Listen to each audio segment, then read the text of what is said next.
I always, when I met a client, I would always memorize the script. I had a script written down. I've forgotten it, but I got so good to what I did, and this is why I kind of got into real estate because I would walk into people's houses, and 5 minutes later, I would have their contract. It wasn't challenging for me anymore. It was a matter of just walking into their house, just telling them about my services, giving them really good referrals. I had a huge list of referrals of people they could call. And plus, their friends have told them about me. And I think that's what made me successful is because I always went an extra mile. So if I quoted a client and I said, hey, we're going to clean certain things, and I gave them a list of 5 things, at the end of the day, we ended up cleaning 10 things. It cost me a little bit more at first, the first time. You don't want to ever be in the business of losing money. So I quoted her for 5, we did 10, and of course the client would come home and be so happy. They'd be, oh my gosh, I was expecting this, but instead I got that. And I've always trained my people that even when things are not clean, they still have to do it. It's not because like some companies be like, oh, this is clean, we're not gonna touch it. Let's go to the next one. No, you get paid to do the entire job. You don't get paid to just look and assess if it's done or not. It's your job to do it. I think, in my opinion, what makes a business successful is the people that you bring into it. It's the people that you have to learn how to get people motivated.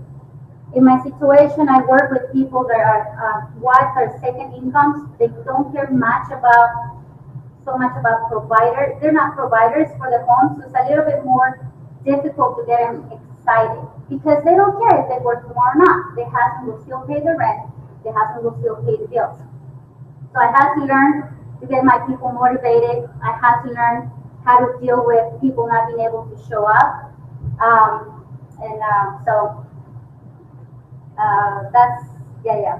Anyway, so the thing that you have to learn is that if you're in the service industry, in the service business, the service is what will speak for you. It's not you, it's not how you present, it's what actually you do for your clients that will bring you more money. And so that's one of the things that I always tell people. With being a business owner, what comes with it is money management. You cannot be in business if you don't know how to save, if you don't know how to manage your finances. If you're spending more than what you're making, that's not smart. Why are you in business? Just to say that you're in business? You have to learn to save. That's how I was able to pay off my properties. Not because I was making a lot of money, because I was able to always think I was actually making a 6-figure income and still living as if I was making $6 an hour. I did not buy fancy clothes. Of course, now I'm actually able to do all of that. But at the time, I knew that I had to do that in order to get where I wanted to be. Why do I always say have the next goal? You have to stay motivated. You are the head of your industry or your job or your business or whatever that you do. If you are not happy and motivated, and I see that in myself, I run a lot of people and I'm always doing stuff. But if I'm down, if I'm not happy, it comes down to my people. I don't want to answer the phone call. I'll call them later. Or, I'm not sending them today, I'm sending them Sunday. You really have to stay with people and motivated. People that I like to be around people who are doing more than what I'm doing. If somebody is too impressed with what I'm doing, I want to be their friend, but I want to be with the people that are doing way much more that I'm impressed about what they're doing because I know they're going to bring me to that level. So to me, if you're going to be in business, even in personal life, money management is very important to me. It's very important. It should be very important to everyone.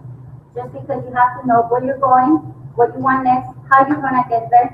And it doesn't matter how much money you make.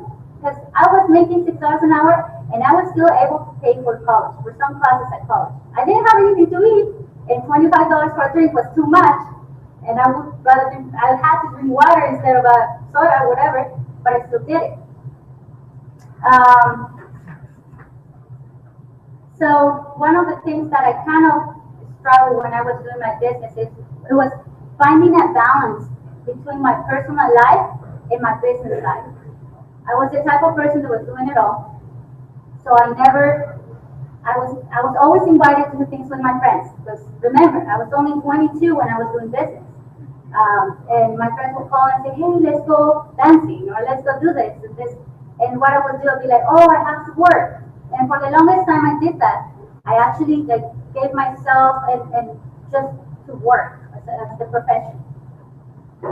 I was prospecting with clients, running the business, managing employees, finding clients, buildings. I was pursuing my degree, studying for my real estate and all that stuff.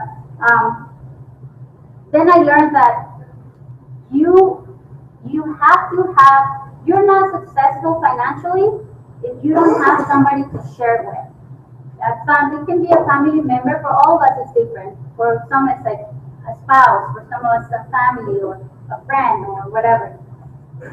That's when I went into delegating. Delegating is something that I always make emphasis of, because you can be very successful and have a lot of money, but if you don't have time to enjoy what you're doing, then you will most likely will not be happy with what you're doing. Right now, I'm able to walk out of my business anytime. I can manage my business from another country if I wanted to. I'm actually traveling more than I ever did. I think I've done like maybe 12 different states, or maybe more than that. I just travel like whenever I want. I'll just be like, oh, where do I want to go next? Oh, I want to go here. Just book my plane and go. Because I've learned to make systems. And for everybody, systems are different. One of the things that I tell people, and I know some of you are about to start your business wanting to, is you can never do something if you're just thinking about it. You gotta take action. I woke up every single day even if I didn't want to. Sometimes I would wake up at 4 in the morning. Sometimes I would be cleaning buildings at 2 in the morning when somebody called me last minute and said, I'm not going to be able to make it. I would have to get up and do it.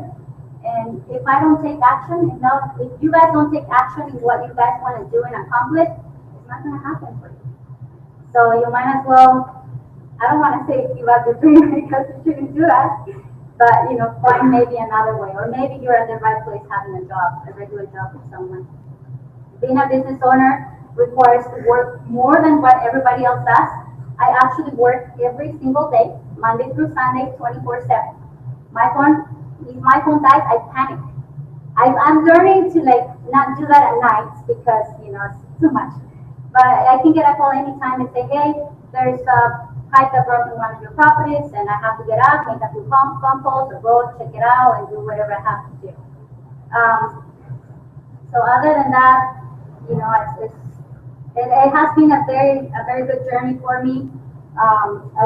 Because of what I did with my real estate business. It's a really profitable business. The cleaning business is actually, there's a lot of money to be made. It's, for some people, I don't know, but I know some businesses that don't have that much of profits, but cleaning business is for sure a really good way to profit. So last time I presented, I was actually on my way to get my real estate license, which I did. I've now been in the real estate business for probably 5-6 months. So that agent closes about 2 transactions a year. This is a non-active agent, maybe a part-time agent. A good, okay agent will close 12 to 14 transactions a year. And a better agent, a really great agent will close 24 or more. I've been in the business for only 5 months, maybe 6. And I do not pursue real estate full time. I have other stuff going on. And I'm on my 11th transaction right now, and I have about 4 more clients that I'm helping with the real estate needs. And so it's just a matter of network with the right people. That's why we're here right now, because all of these people that are right here, they either want to do business with you, and they don't know it. You just have to go up to them, or they have something that you may want. I network all the time. That's how I find my houses. That's how I find my deals. That's how I buy property below market price. I just hang out with the right people.